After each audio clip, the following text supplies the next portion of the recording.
Shalom, selamat siang. Nama saya Epson. NIM 112113331 dari Sekolah Tinggi Teologi Anugerah Indonesia. Nah, pada video kali ini saya akan membahas tentang hermeneutika, dan ini sangat penting untuk dipelajari kita sebagai hamba Tuhan, sebagai pendeta atau sebagai pelayan-pelayan Tuhan. Ya, ini sangat penting untuk kita pelajari. Jadi hermeneutika itu adalah cabang filsafat yang mempelajari tentang interpretasi makna. Nah, nama hermeneutika itu diambil dari kata kerja dalam bahasa Yunani, yaitu hermeneuein, yang berarti menafsirkan atau memberi pemahaman atau menerjemahkan, ya. Nah, jika dirunut lebih lanjut, ya, kata kerja tersebut diambil dari nama Hermes atau dewa pengetahuan dalam mitologi Yunani yang bertugas itu sebagai pemberi pemahaman kepada manusia, ya, terkait pesan yang disampaikan oleh para dewa-dewa di Olympus. Jadi ini hermeneutika. Yang kedua itu fungsi Hermes. Fungsi Hermes adalah penting sebab bila terjadi kesalahpahaman tentang pesan dewa-dewa, akibatnya itu akan fatal, ya. Akibatnya akan fatal. Jadi di sini kalau tadi kita melihat bahwa fungsi Hermes adalah penting sebab bila terjadi kesalahpahaman tentang pesan dewa-dewa itu, akibatnya akan fatal sebagai seluruh umat manusia. Nah, Hermes harus mampu menginterpretasikan atau menyadur sebuah pesan ke dalam bahasa yang dipergunakan oleh pendengarnya. Nah, sejak saat itu Hermes menjadi simbol seorang duta yang dibebani dengan sebuah misi tertentu.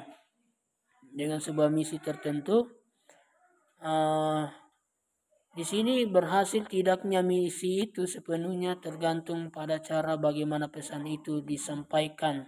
Nah, oleh karena itu hermeneutika ini pada akhirnya diartikan sebagai proses mengubah sesuatu atau situasi ketidaktahuan menjadi mengerti. Nah, jadi kita belajar hermeneutika ini, ya, ada banyak, ya, yang perlu kita pahami, ya, yang perlu kita mengerti tentang hermeneutika ini. Nah, jadi tadi sebagai istilah ilmiah ini hermeneutika diperkenalkan pertama kali sejak munculnya atau bukan dasar-dasar logika, ya. Sejak munculnya bukan dasar-dasar logika atau dikatakan peri hermeneias karya Aristoteles. Nah, sejak saat itu pula konsep logika dan penggunaan rasionalitas diperkenalkan sebagai dasar tindak hermeneutis. Nah, jadi konsep ini terbawa pada tradisi beberapa agama ketika memasuki abad pertengahan.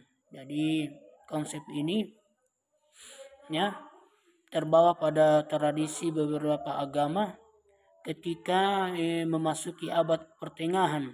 Nah, jadi menurut hermeneutika ini diartikan, ya, sebagai tindakan memahami pesan yang disampaikan Tuhan. Sebagai pesan, ya, yang disampaikan Tuhan dalam kitab sucinya secara rasional.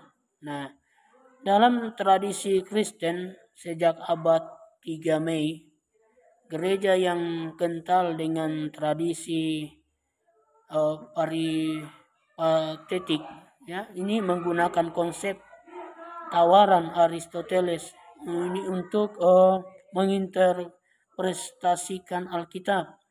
Nah, jadi sedangkan dalam tradisi filsafat Islam, ulama kalam menggunakan istilah takwil sebagai ganti dari hermeneutika, ya, untuk menjelaskan ayat-ayat mutasyabihat, ya, mutasyabihat. Nah, jadi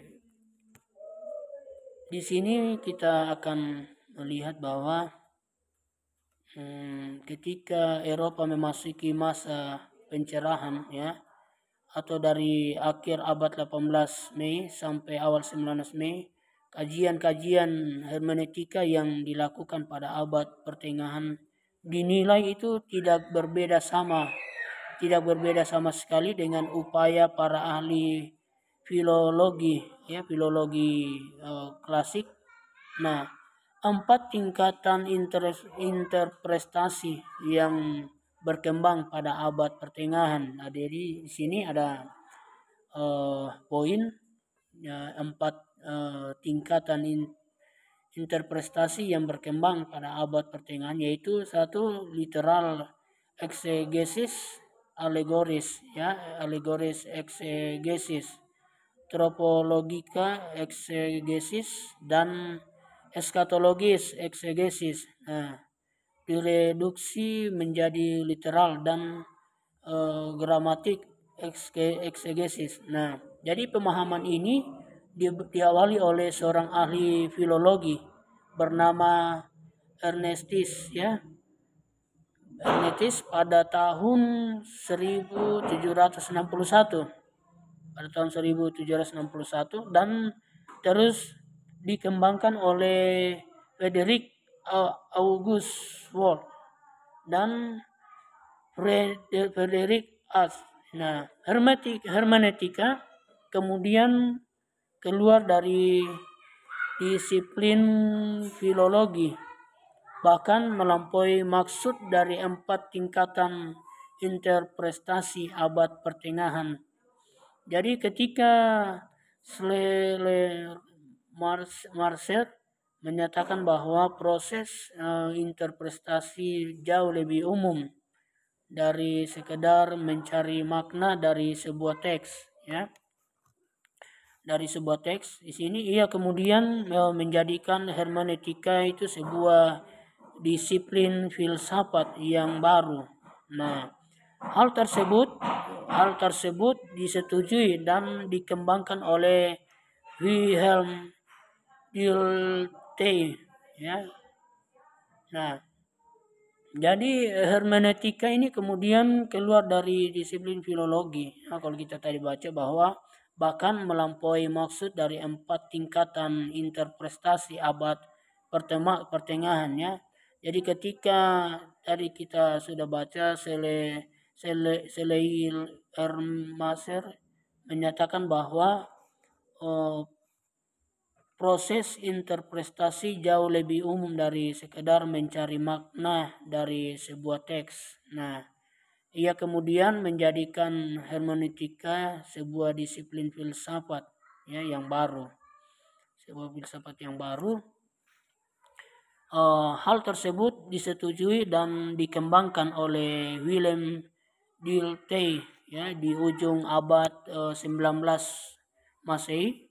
Nah, ia memadukan konsep sejarah dan filsafat serta menjauhi dogma metafisika untuk melahirkan pemahaman yang baru.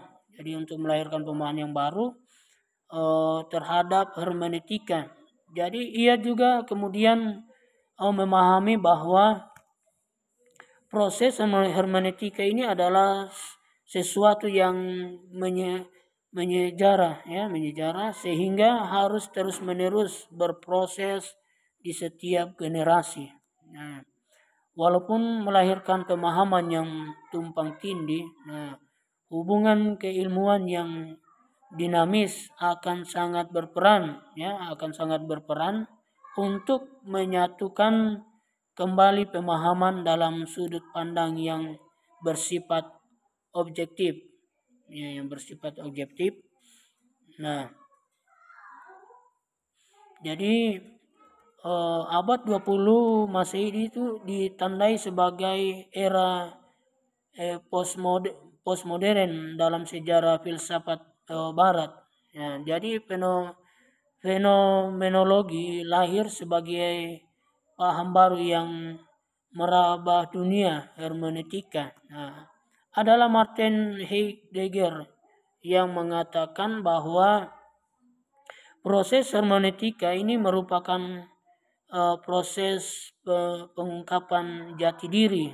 Jadi proses hermeneutika ini adalah pengungkapan jati diri dan permasalahan eksistensi manusia yang sesungguhnya. Jadi usahanya mendapat respon positif dari Hans Georg Gadamer yang kemudian memadukan hermeneutika Heidegger dengan konsep estetika. Jadi keduanya ini sama-sama sepakat bahwa yang ada berusaha menunjukkan dirinya sendiri melalui tindakan-tindakan yang dilakukan oleh manusia, terutama bahasa. Jadi hermeneutika di akhir abad 20 ini mengalami pembahasan ketika Paul Ricoeur memperkenalkan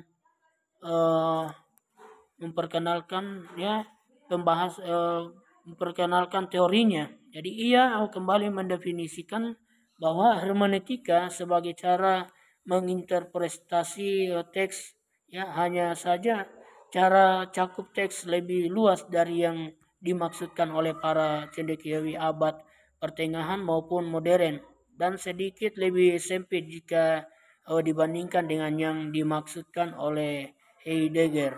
Nah, jadi hermeneutika di akhir abad 20 ini mengalami pembahasan ketika Paul Ricoeur memperkenalkan teorinya. Nah, jadi pembahasan kita bahwa